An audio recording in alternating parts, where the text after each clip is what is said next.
Uranium adalah unsur yang benar-benar luar biasa. Itu adalah logam, ditemukan jauh di dalam kerak bumi. Tapi itu bukan logam biasa. Para ilmuwan menyebutnya logam berat, dan untuk alasan yang sangat bagus. Bayangkan memegang batu kecil di tangan Anda. Sekarang, bayangkan batu dengan ukuran yang sama persis, tetapi terbuat dari uranium. Rasanya hampir 2 kali lebih berat. Kepadatan luar biasa ini berasal dari intinya, jantung atomnya. Setiap atom uranium kecil dikemas dengan partikel, jauh lebih banyak daripada di elemen umum seperti besi atau aluminium. Ini menjadikannya salah satu unsur alami terberat di planet kita, raksasa pendiam yang beristirahat di bawah kaki kita. Kepadatan ini adalah petunjuk untuk sifatnya yang luar biasa. Uranium tidak hanya berat, itu juga tidak stabil. Inti atomnya yang padat terus-menerus, perlahan, pecah. Proses ini disebut peluruhan radioaktif. Saat meluruh, ia melepaskan ledakan energi kecil. Anda tidak bisa melihatnya, Anda tidak bisa merasakannya, tetapi pelepasan kekuatan yang lambat dan stabil ini telah terjadi selama miliaran tahun. Ini adalah jam alami, berdetak sejak awal waktu. Ketidakstabilan bawaan ini adalah rahasia dari kekuatannya yang luar biasa, kekuatan yang telah membentuk dunia kita dengan cara yang baru mulai kita pahami.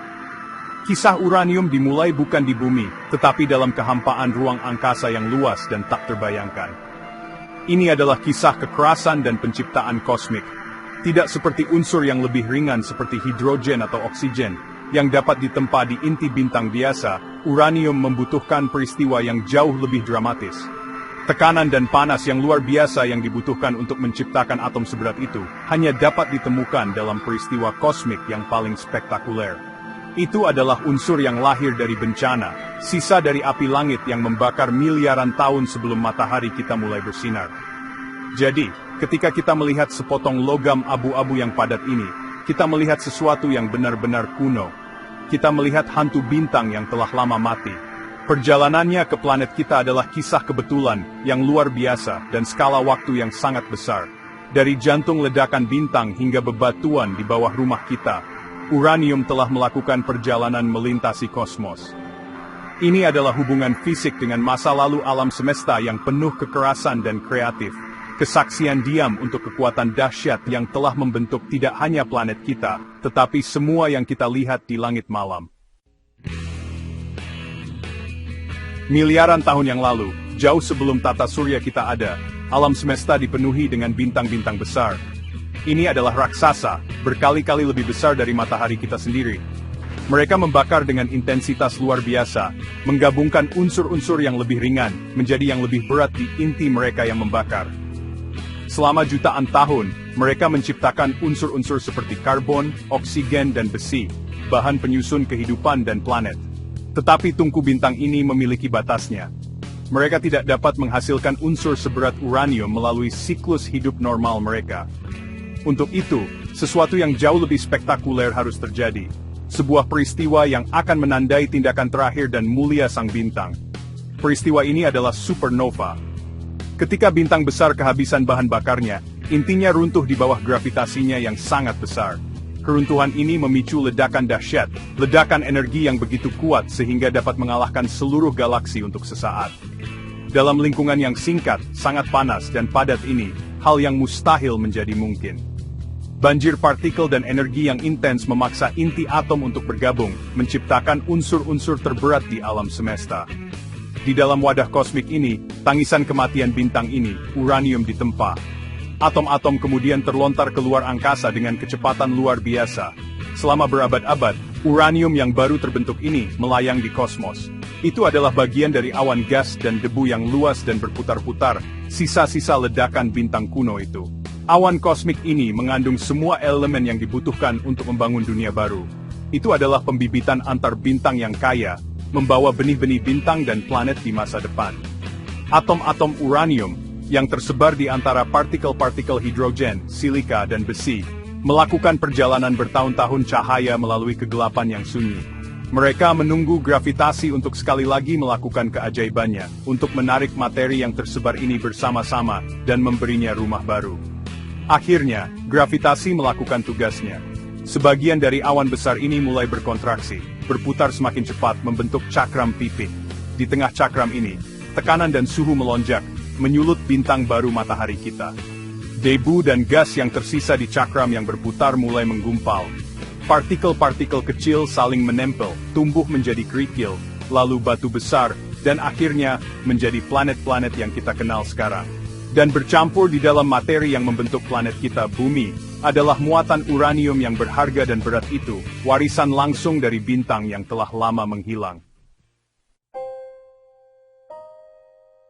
Saat bumi muda terbentuk, ia adalah bola batuan dan logam yang meleleh. Dalam keadaan yang berapi-api dan semi cair ini, unsur-unsur yang lebih berat secara alami mulai tenggelam ke inti planet. Besi dan nikel misalnya, bermigrasi ke bawah untuk membentuk inti padat yang kita miliki saat ini. Uranium, bagaimanapun, berperilaku berbeda. Meskipun kepadatannya sangat tinggi, ia memiliki afinitas kimia terhadap unsur-unsur yang lebih ringan, terutama oksigen dan silikon. Ini berarti ia tidak tenggelam sepenuhnya ke inti.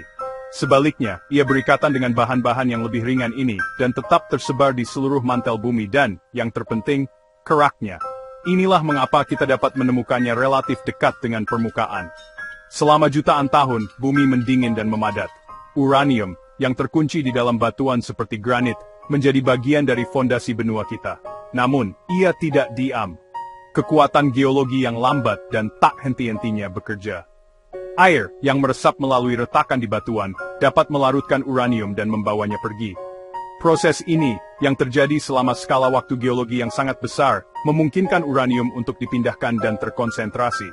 Air akan membawa uranium yang terlarut, sampai mencapai area di mana kondisi kimia berubah, menyebabkan uranium mengendap dari larutan, dan mengendap di satu tempat. Beginilah cara urat biji uranium yang kaya yang kita temukan saat ini terbentuk. Anggap saja sebagai sistem penyaringan alami, yang bekerja selama ratusan juta tahun. Air tanah bertindak sebagai media transportasi, mengambil sejumlah kecil uranium dari volume batuan yang sangat besar, dan mengendapkannya di kantong-kantong yang terkonsentrasi. Endapan ini sering terbentuk di batuan sedimen, seperti batu pasir, di mana lingkungan kimianya tepat untuk menjebak uranium. Di dasar sungai kuno dan patahan geologi inilah umat manusia akhirnya akan menemukan sumber energi tersembunyi ini. Harta karun yang diletakkan oleh alam itu sendiri. Untuk sebagian besar sejarah manusia, harta karun ini tidak ditemukan, rahasianya terkunci jauh di bawah tanah. Atom-atom uranium melanjutkan proses peluruhan radioaktif mereka yang lambat dan sunyi, melepaskan kehangatan lembut ke batuan di sekitarnya. Panas yang stabil ini, yang berasal dari uranium dan unsur radioaktif lainnya, berkontribusi pada suhu internal bumi. Ini membantu menjaga mantel tetap meleleh, dan mendorong tarian lambat leng tektonik, membentuk benua dan memicu gunung berapi yang membangun dunia kita. Unsur yang lahir dari api bintang sekarang memberikan kehangatan halus yang memberi kehidupan dari dalam planet kita sendiri. Selama ribuan tahun, umat manusia berjalan di atas endapan-endapan kaya ini, sama sekali tidak menyadari kekuatan yang terkandung di dalamnya. Penemuan uranium adalah sebuah kecelakaan. Pada tahun 1829, seorang ahli kimia Jerman bernama Martin Klaproth sedang menganalisis sampel mineral dari sebuah tambang perak. Ia menemukan zat aneh dan berat di dalamnya, yang ia yakini sebagai unsur baru. Ia menamainya uranium, untuk menghormati planet Uranus, yang telah ditemukan beberapa tahun sebelumnya. Namun, selama 1 abad berikutnya, ia tetap hanya menjadi keingintahuan ilmiah, terkadang digunakan untuk menambahkan warna kuning atau hijau pada kaca dan keramik. Semuanya berubah pada pergantian abad ke-20. Para ilmuwan seperti Henry Becquerel dan Marie Curie, mulai menyelidiki sinar aneh yang tampaknya dipancarkan uranium. Mereka menemukan fenomena radioaktivitas, menyadari bahwa unsur tersebut secara spontan melepaskan energi. Ini adalah ide revolusioner, yang membalikkan keyakinan bahwa atom itu permanen dan tidak berubah. Penemuan bahwa atom dapat meluruh dan berubah, membuka bidang fisika yang sama sekali baru. Itu adalah petunjuk pertama bahwa di dalam jantung atom terdapat sumber kekuatan yang jauh lebih besar daripada apapun yang pernah dibayangkan sebelumnya. Penerapan paling mendalam dari penemuan ini adalah dalam pembangkitan listrik. Di pembangkit listrik tenaga nuklir, proses fisi nuklir digunakan untuk melepaskan energi uranium yang tersimpan. Dengan membombardir atom uranium dengan partikel-partikel kecil, kita dapat memaksa mereka untuk terpecah. Pemecahan ini melepaskan sejumlah besar panas, bersama dengan lebih banyak partikel yang kemudian memecah atom uranium lainnya, menciptakan reaksi berantai yang terkontrol. Panas yang intens ini digunakan untuk merebus air, menciptakan uap yang menggerakkan turbin besar, yang pada gilirannya menghasilkan listrik. Ini adalah cara memanfaatkan energi kuno bintang-bintang di bumi ini. Hari ini, pada tanggal 26 Juli 2025, uranium adalah landasan dunia teknologi modern kita. Ini menyediakan sebagian besar listrik dunia sebagai sumber energi bersih, menghasilkan sejumlah besar daya tanpa melepaskan gas rumah kaca yang menyebabkan perubahan iklim. Selain energi, bahan radioaktif yang berasal dari uranium sangat penting dalam kedokteran untuk mendiagnosis dan mengobati penyakit, dan dalam industri untuk berbagai aplikasi pengujian dan pengukuran. Unsur ini yang ditempa dalam api supernova dan terkubur di planet kita, telah dibuka oleh kecerdikan manusia, menawarkan janji besar dan tanggung jawab mendalam untuk masa depan kita.